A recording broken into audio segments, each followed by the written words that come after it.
রক্তচাপ বা blood pressure হলো একটি চাপ যা রক্ত তার চারপাশের আর্টারির দেওয়ালের উপর সৃষ্টি করে থাকে। যদি একটি ধমনী কেটে দেওয়া হয় তাহলে রক্ত ক্ষতস্থান দিয়ে ফিনকি দিয়ে বের হবে। তার কারণ হলো রক্ত তার চারদিকের ধমনীর গায়ে প্রচুর চাপ সৃষ্টি করে থাকে। যখন রক্তকে হার্ট পাম্প করে তখন ধমনীর গায়ে এই রক্ত জোরে চাপ সৃষ্টি করে থাকে। তাকে বলা হয় সিস্টোলিক চাপ। এটি সবচেয়ে বেশি চাপ হয়।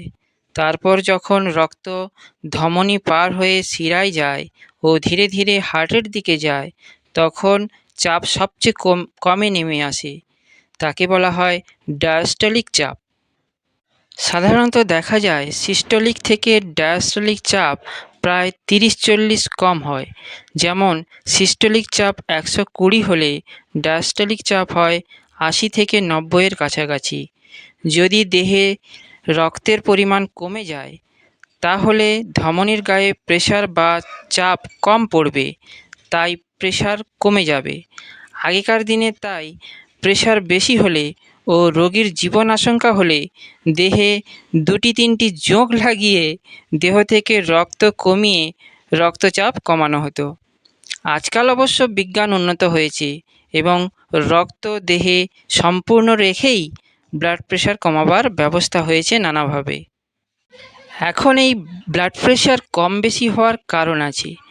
কেবলমাত্র দেহে রক্ত বৃদ্ধি হলেই প্রেশার বাড়বে ও রক্তের পরিমাণ কমলেই প্রেশার কমবে তার কোনো নির্দিষ্ট নিয়ম নেই।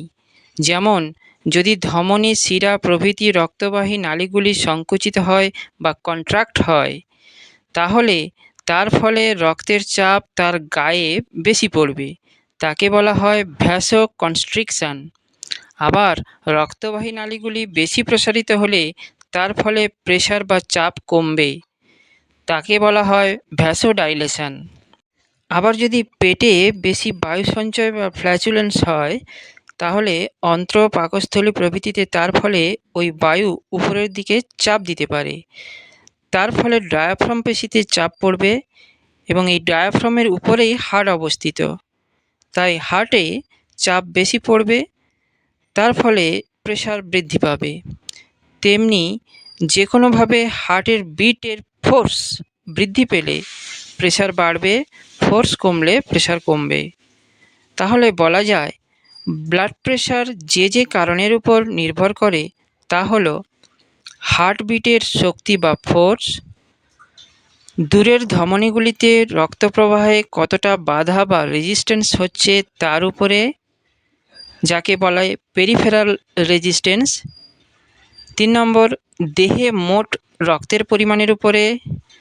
4 নম্বর ধমনীগুলির ইলাস্টিসিটির উপর। ইলাস্টিসিটি বেশি থাকলে ভ্যাসোকনস্ট্রিকশন, কম থাকলে ভ্যাসোডাইলেশন হয়ে থাকে। স্বাভাবিক সিস্টোলিক চাপ হলো 13 বছর বয়স পর্যন্ত 100 সিসি মার্কারি, 14 থেকে 30 বছর পর্যন্ত 100 সিসি মার্কারি, 31 থেকে 50 বছর বয়স পর্যন্ত 125 থেকে 140 সিসি মার্কারি, 151 থেকে 70 বছর পর্যন্ত 140 থেকে 160 সিসি মার্কারি পর্যন্ত হয়ে থাকে। এর চেয়ে বেশি হলে হাই এবং কম হলে লো প্রেশার বলা হয়। বিভিন্ন স্নায়বিক প্রভাব। দেহের আর্টারি ও ভেনগুলিকে যেসব স্নায়ু সাপ্লাই করে তাতে 2 ধরনের স্নায়ু বা নার্ভ থাকে, তা হলো ভ্যাসোকনস্ট্রিকশন ও ভ্যাসোডাইলেশন স্নায়ুগুলি। যে স্নায়ু ধমনীগুলিকে সংকুচিত করে তাদের বলা হয় ভ্যাসোকনস্ট্রিকশন স্নায়ু। যারা ডাইলেট করায় তারা হলো ভ্যাসোডাইলেটর স্নায়ু। তাই প্রেশারকে এরা অনেকটা নিয়ন্ত্রণ করে। ভ্যাসোকনস্ট্রিক্টর স্নায়ুকে উত্তেজিত করলে প্রেশার বাড়বে, ভ্যাসোডাইলেটর স্নায়ুদের উত্তেজিত করলে প্রেশার কমবে। এই থিওরির উপরে বর্তমানে উচ্চ ও নিম্ন প্রেশারের অনেক ওষুধ প্রয়োগ করা হয়। সাধারণত যে যন্ত্র দিয়ে ব্লাড প্রেশার মাপা হয় তাকে বলা হয় স্ফিগমোম্যানোমিটার বা প্রেশার মাপক যন্ত্র। এটি হলো একটি রবারের ব্যাগের মতো বস্তু, বাঁ হাতের কবজির চারিদিকে বেঁধে প্রেশার পরীক্ষা করা হয়ে থাকে। এর দ্বারা ব্র্যাকিয়াল আর্টারির প্রেশার মাপা হয়। এই ব্যাগের সঙ্গে যোগ থাকে একটি রবার টিউবের মাধ্যমে একটি মার্কারি প্রেশার গেজের সঙ্গে। এদিকে অন্য একটি নলের সঙ্গে থাকে একটি হ্যান্ড পাম্প। তা দিয়ে পাম্প করে ওই ব্যাগের মধ্যে বায়ুর চাপ ও প্রেশার বৃদ্ধি করা যায়। যখন ওই ব্যাগের মধ্যে বাতাসের চাপ ও ধমনীতে রক্তের চাপ ঠিক সমান হয়, তখন ধমনীটিতে রক্ত প্রবাহ বন্ধ হয়ে যায়। এই জন্যে যখন চাপ ধীরে ধীরে বৃদ্ধি করা হয়, তখন রেডিয়াল পালসটি ধরে থাকা হয়, কিংবা স্টেথোস্কোপ ব্রাকিয়াল আর্টারিতে দিয়েও শব্দ পরীক্ষা করে বোঝা যায় ঠিক কতটা মার্কারি বা পারদ উচ্চতায় পালসটি বাতাসের চাপে বন্ধ হলো। ঠিক ওই সময় যতটা উচ্চতায় টিউবে মার্কারি বা পারদ অবস্থান করছে, তত মিলিমিটার চাপ হলো সিস্টোলিক প্রেশার। তারপর চাপ আরও একটু বাড়িয়ে তা কমানো হতে থাকে। কমাতে কমাতে ঠিক কতটা চাপে আবার পালস সম্পূর্ণভাবে ফিরে এলো তা দেখা হয়ে থাকে। এটাই হলো ডায়াস্টলিক প্রেশার। প্রেশার কম বা বেশি হলে দুটোই মানুষের পক্ষে মারাত্মক হয়ে দাঁড়াতে পারে। প্রেশার বেশি হলে তা হলো হাইপার টেনশন, এবং তার ফলে দেহের শেষ প্রান্তের সরু জালিকা ধমনীগুলির উপরে চাপ বেশি দেয়। তার ফলে প্রেশার যদি স্বাভাবিকের থেকে 50, 60 বা তারও বেশি হয়ে পড়ে, তখন দেহের পেরিফেরাল ধমনী সেই চাপে ছিঁড়ে যেতে বা ফেটে যেতে পারে।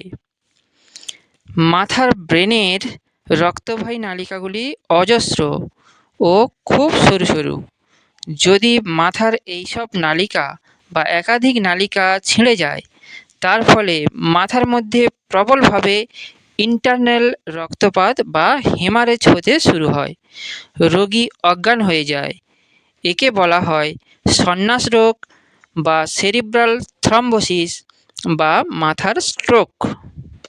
যদি আপনা থেকেই রক্তপাত বন্ধ হয় ও সেটা ফাইব্রোসিস হয়ে শুকিয়ে ওঠে, তবে রোগীর বাঁচার আশা থাকে। তা না হলে রোগী মারা যেতে পারে। প্রেশার বেশি হলেই প্রথমে মাথা ধরা, মাথা ঘোরা, কপাল খুব বেশি ঘামা প্রভৃতি লক্ষণ দেখা দেয়। যদি ওই সময় রোগী সাবধান হয় ও প্রেশার কমাবার জন্যে ঔষধাদি খায়, তবে বিপদ কেটে যায়। কিন্তু তা না হলে প্রেশার আরও বৃদ্ধি পেলে তা তার পক্ষে মারাত্মক হয়ে দাঁড়ায়। অনেক সময় সেরিব্রাল প্রেশারের রোগী হঠাৎ কাজ করতে করতে অজ্ঞান হয়ে যায় ও শেষ পর্যন্ত সেই অবস্থায় মারা যায়।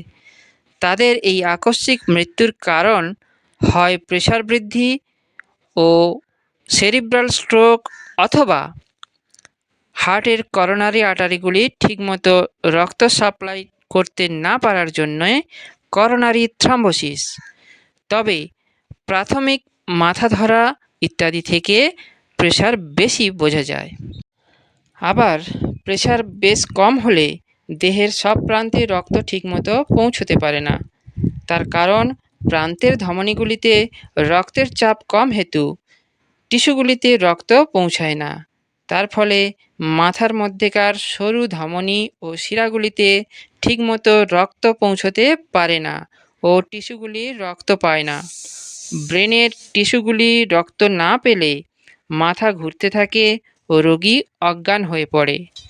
সাধারণত সিস্টোলিক প্রেশার 30-40 কমে গেলে এই অবস্থা হয়। তখন রোগীর ব্রেনের কর্মক্ষমতা লোপ পেয়ে থাকে। এই অবস্থায় প্রেশার বৃদ্ধির জন্য সঙ্গে সঙ্গে ব্যবস্থা করা কর্তব্য। প্রথমে হার্টের কর্মক্ষমতা বাড়িয়ে দেওয়া হয় কোরামিন ইনজেকশন দিয়ে। তারপর দেহের রক্ত বৃদ্ধির ব্যবস্থা করা হয়। রক্তশূন্যতা বা অ্যানিমিয়া রোগীদের প্রায়ই লো প্রেশার হয়। অনেক সময় লো প্রেশার ও হাই প্রেশারে লক্ষণ প্রায় একরকম মনে হয়। তখন প্রেশার মাপার যন্ত্র দিয়ে মেপে উপযুক্ত চিকিৎসা করতে হবে। প্রেশার বৃদ্ধি ও কম হওয়ার সঙ্গে খাদ্যের নিকট সম্পর্ক আছে। সাধারণত প্রোটিন ও ফ্যাট জাতীয় খাদ্য বেশি খেলে প্রেশার বৃদ্ধি হয়। তাছাড়া পেটে বায়ু সঞ্চয় হলে তার ঊর্ধ্বচাপে প্রেশার বেশি হয়। লবণ বেশি খেলেও প্রেশার বেশি হয়। শাকসবজি ও ফলমূল খেলে পায়খানা পরিষ্কার হয় এবং তাতে প্রেশার কমের দিকে যায়। তাই হাই প্রেশারের রোগীর পক্ষে ডিম, মোটা মাছ, মাংস বেশি খাওয়া অন্যায়। বেশি মশলা খেলে পেটে বায়ু হতে পারে, তাই হালকা রান্না খাওয়া খুব ভালো। লবণ বা NaCl না খেয়ে তার বদলে পটাশিয়াম সল্ট বা KCl ব্যবহার করলে ভালো হয়। হাই প্রেশারের রোগীদের মাঝে মাঝে উপবাস দিলে ভালো হয়, বা একবেলা খেয়ে একবেলা মাঝে মাঝে উপবাস করলে খুব ভালো ফল হয়। তাদের শ্রেষ্ঠ খাদ্য হলো একবেলা ভাত, তরকারি বা নানা সবজি মেশানো হালকা ঝোল। তাতে লবণ না দিয়ে খাবার সময় পটাশিয়াম সল্ট মিশিয়ে নিলে ভালো হয়। সকালে ও বিকালে বেল ও নানা ফল খেলে ভালো হয়। রাতের বেলা সাধারণত একটু দুধ ও দু একটা রুটি খেলে যথেষ্ট। সামান্য ছানা খাওয়া যেতে পারে। লো প্রেশারের রোগীদের পক্ষে নিয়মিত বেশি লবণ খাওয়া উচিত এবং তার সঙ্গে মাছ, মাংস বা ডিম খাওয়া উচিত। ছানাও এই সঙ্গে খাওয়া যেতে পারে। মাংসের মেটে ও কিডনি প্রভৃতি খেলে ভালো হয়। পেটের গোলমাল থাকলে বা হজম কম হলে তার জন্যে ঔষধ গ্রহণ করা কর্তব্য। অ্যানিমিয়া থাকলে তার জন্য ওষুধ খাওয়া বা ইঞ্জেকশন গ্রহণ করা কর্তব্য। তবে দুই ধরনের রোগীরই সবসময় সতর্ক থাকা উচিত। একটু অসুস্থ বোধ করলে চিকিৎসককে দেখানো কর্তব্য, যাতে বিপদ বৃদ্ধি না হয়। দুই ধরনের রোগীরই সকালে ও বিকালে সামান্য সময় ফাঁকা জায়গায় বেড়ানো কর্তব্য। বেড়ানো বলতে আমি একটু হাঁটার কথা বলছি। কখনো ক্ষমতার বেশি পরিশ্রম তাদের করা উচিত নয়, তাতে নানা রকম কুফল হতে পারে।